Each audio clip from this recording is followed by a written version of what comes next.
කෝපි කියලා කියන්නේ උදෑසන අලස බව මකා දමා ගතටත් සිතටත් ක්ෂණික ප්‍රබෝධයක් ලබා දෙන අපූර්ව පානයක්. ශ්‍රී ලංකාව වැනි නිවර්තන කලාපීය රටවලට වඩා සීතල දේශගුණයක් ඇති රටවල ජනතාව අතර කෝපි ඉතාමත් ජනප්‍රිය වුණත් අද වෙන විට අපේ රටෙත් බොහෝ දෙනෙක් කෝපි රසයට අබ්බැහි වී අවසන්. කෝපි වලින් ලැබෙන මේ ක්ෂණික උත්තේජනයට හේතුව තමයි එහි අඩංගු වන කැෆීන් සංයෝගය. ඊට අමතරව කෝපි වලටම ආවේනික වූ සුවඳ, රසය සහ වර්ණය ලබා දෙන ඔයාගේ සිරුරට මෙන්ම ඔයාගේ සමටත් ඉතාමත් හිතකර රසායනික සංයෝග රාශියක් එහි අඩංගු වෙනවා. කෝපි පෙරාගත් පසු අපි සාමාන්‍යයෙන් ඉවත දාන කෝපි මණ්ඩි වල මේ රසායනික සංයෝගය ඉතිරිව පවතින බව ඔයා දැනගෙන හිටියද? ඉතින් අද Bright Beauty World අපි ඔයත් එක්ක කතා කරන්න යන්නේ මේ වටිනා කෝපි මණ්ඩි නිකුරුණේ විසි නොකර නිවසේදීම ඉතා පහසුවෙන් කරගත හැකි ඔයාගේ රුව ලස්සන කරන අපූර්ව රූපලාවන්‍ය සත්කාර 8ක් ගැන. ආරාධනා කරන ගමන් රැඳිලා ඉන්න කියලා මේ සුවිශේෂී වීඩියෝවේ අවසානයේ තෙක්ම මේ වගේ වැදගත් තොරතුරු වලින් දැනුවත් වෙන්න ඔයා තාමත් අපිව subscribe කරලා නැත්නම් දැන්ම අපිව subscribe කරලා bell icon එක press කරලා දිගටම අපිත් එක්ක එකතු වෙන්න.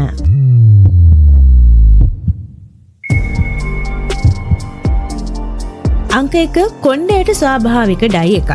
වයසත් එක්ක වගේම ජානමය හේතු පීනස් වගේ රෝග එහෙමත් නැත්නම් අපේ කාර්යබහුල ජීවන රටාව නිසා තරුණ වයසේදීම හිසකෙස් ඉදෙන එක අද පොදු ගැටලුවක් වෙලා.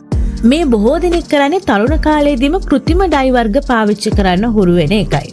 හැබැයි වෙළඳ පෙළේ තියෙන රසායනික ඩයි වර්ග පාවිච්චි කරාම හිසේ තියෙන අනික් කළු කෙස් ගස් ටිකත් ඉක්මනින්ම ඉදෙන්න ගන්නවා. දැන් ඔයාට පුළුවන් කිසිම අතුරු ආබාධයක් නැතුව අහක දාන කෝපි කුඩු වලින් ස්වාභාවික ඩයි එකක් ගෙදරදීම හදා ගන්න. කෝපි වලට වර්ණය ලබා දෙන මෙලනොයිඩ් කියන වර්ණක කාණ්ඩයට පුළුවන් ඔයාගේ හිස කෙස් වලට ලස්සන තද පැහැයක් වගේම අපූර්ව දිස්නයක් එකතු කරන්න. මේ සත්කාරය කරන්නේ මෙන්න මෙහෙමයි. පළමුවෙන්ම හොඳින් උතුරන වතුර කෝප භාගයකට කෝපි මණ්ඩි ටිකක් එකතු කරලා හොඳ තද කෝපි ද්‍රාවණයක් හදා ගන්න. ඊට පස්සේ ඒ කාමර උෂ්ණත්වයට එනකම් ස්වභාවිකවම නිවෙන්න ඉඩ හරින්න. දැන් මේ නිවුණු කෝපි මිශ්‍රණයට ඔයා සාමාන්‍යයෙන් පාවිච්චි කරන කන්ඩිෂනර් ස්වල්පයක් එකතු කරලා හොඳින් කලවම් කරගන්න. ඊළඟට හිස කෙස් හොඳින් හොදලා සාමාන්‍ය ඩයි එකක් ගන්න විදිහටම මේ මිශ්‍රණය කෙස් කලම පුරාම හොඳින් ආලේප කරන්න. හැබැයි අත්වල කෝපි පැල්ලම් නොසිටීම සඳහා ග්ලව්ස් පාවිච්චි කරන්න අමතක කරන්න එපා. අවසාන වශයෙන් විනාඩි 15ක් විතර මේ මිශ්‍රණය හිස කෙස් මත තියෙන හැරලා සාමාන්‍ය වතුරින් සෝදලා අරින්න.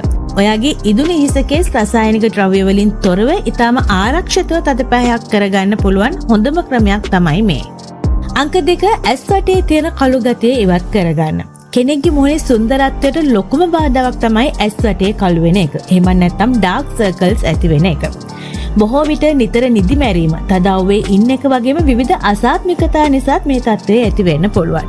මේටත් අමතරව ඇස් වටේ ආලේප නොකර මුහුණේ විතරක් ක්‍රීම් වර්ග ගෑවාමත් ඇස් වටේ කැපිලා පේන්න ගන්නවා.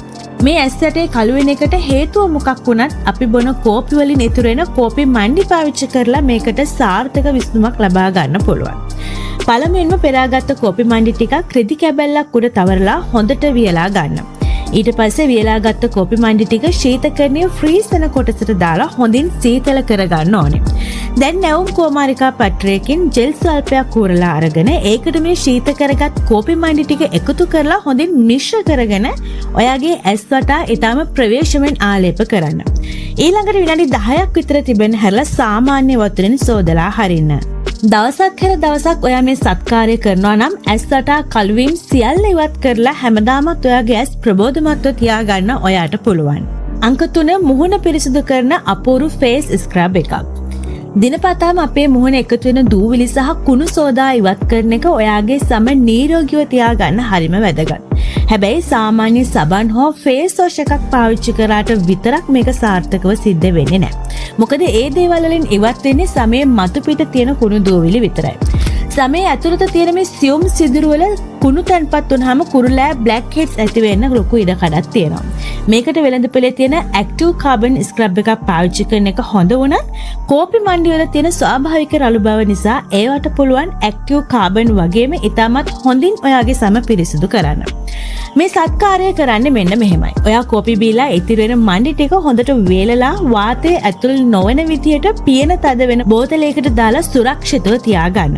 ඊට පස්සේ ඔයා මූණ හොදන්න සබන් හෝ ෆේස් වොෂ් ගන්න හැම වෙලාවකම ඒකට මේ වේලාගත් කෝපි කුඩු වලින් තේ හැන්දක් විතර එකතු කරගෙන හොඳින් මිශ්‍ර කරලා පේස්ට් එකක් වගේ හදාගෙන ඔයාගේ මූණේ ආලේප කරලා මෘදුව ස්ක්‍රබ් කරගන්න. කෝපි කුඩුවල තියෙන රළු ගතිය නිසා වෙළඳ පොලෙන් ගන්න මිල අධික ස්ක්‍රබ් එකකින් වගේම මුහුණේ සිදුරු ඇතුලේ තියෙන කුණු දූවිලි හැම දෙයක්ම ඊටම සාර්ථකව ඉවත් කරගන්න ඔයාට පුළුවන්.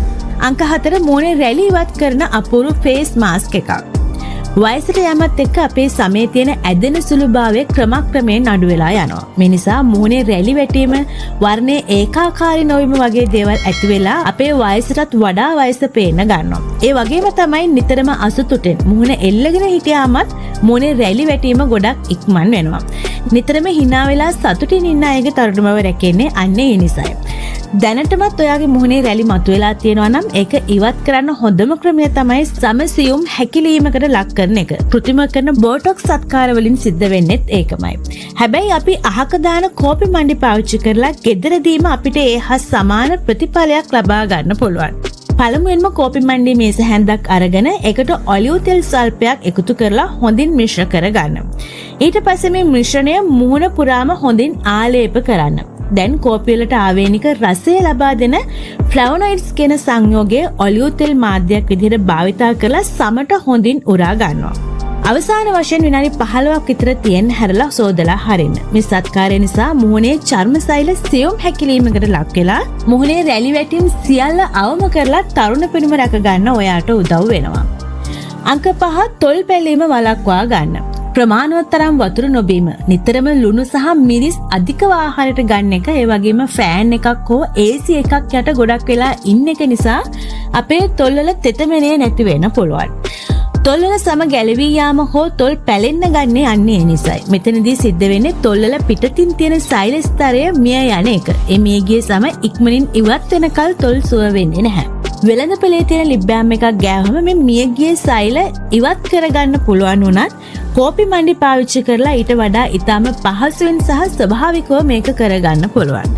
ඔයාට කරන්න තියෙන්නේ කෝපි මණ්ඩි තේ හැන්දකට මේ පැණි තේ හැන්දක් එකතු කරලා හොඳින් මිශ්‍ර කරගෙන ඔයාගේ තොල් උඩ ස්තරය හොඳින් ආලේප කරගන්න එක. මේ කෝපි මණ්ඩි වල තියෙන රළු බව නිසා තොල් වල තියෙන මියගිය සමේ ස්තරය ඊටම ඉක්මනින් ඉවත් වෙලා යනවා. ඒ වගේම මේට එකතු කරපු මී පැණි වලින් තොල්වල තෙතමනේ රැකදීලා අලුතෙන් මතුවෙන සම වියලීම වළක්වනවා. අංක 6 දෙපා වල ඇතිවෙන දුර්ගන්ධය ඉවත් කරගන්න. සමහර අයට සපත්තු සෙරෙප්පු දාගෙන ඉන්නකොට දෙපා වලින් අධික දුර්ගන්ධයක් ඇති වෙනවා. මේකට ප්‍රධානම හේතුව තමයි දෙපා වල සමෙන් ශ්‍රාවය වෙන තෙල් වර්ග බැක්ටීරියා මගින් වියෝජනයට ලක් කිරීම. සබන් දාලා සේදුවොත් මේක ඒ මොහොතට අඩු වෙන්න පුළුවන් වුණත් ටික වෙලාවකින් තෙල් ශ්‍රාවය තවත් වැඩි වෙලා දුගඳ උත්සන්න වෙන්න පුළුවන්. හැබැයි කෝපි කුඩු වතුරට දිය වුණාට පස්සේ ඉතිරි වෙන කෝපි මණ්ඩි රික්තකයක් වගේ ක්‍රියා කරලා ඕනෑම තෙල් වර්ගයක් ඊටම පහසුවෙන් Taman වෙත උරා ගන්න පෙළඹෙනවා. ඉතින් මේ අපූර්ව හැකියාව දෙපා වල දුගඳ නැති කරන්න අපිට හොඳ පිළියමක් කරගන්න පුළුවන්. පළමුවෙන්ම කෝපි මණ්ඩි ටිකකට ජලය ස්වල්පයක් එකතු කරලා හොඳ උක්කු පේස්ට් එකක් හදා ගන්න. දෙවෙනුව මේ කෝපි පේස්ට් එක දෙපා වල සම හොඳින් ආවරණය වෙන විදිහට ඇඟිලිකරු අස්සේ පවා හොඳින් ආලේප කරගන්න. ඊට පස්සේ විනාඩි 15ක් විතර මේ මිශ්‍රණය දෙපා වල තිබෙන්න හැරලා සබන් ගානේ නැතුව සාමාන්‍ය වතුරෙන් ඔයාගේ දෙපා හොඳින් හොදා අරින්න. ඉතින් මේ සත්කාර ගැන ඔයාගේ අදහස මොකක්ද කියලා පහලින් කමෙන්ට් එකක් දාලා අපිට කියන්න. ඒ වගේම මේ වීඩියෝව ඔයාට වැදගත් වුණා කියලා හිතුණා නම් වීඩියෝවට ලයික් එකක් දාන්නත්, ඔයාගේ හිතවතුන් අතර මේ වීඩියෝ එක ෂෙයා කරන්නත් අමතක කරන්න එපා. ආදරණීය ඔයාට සුබම සුබ දවසක්.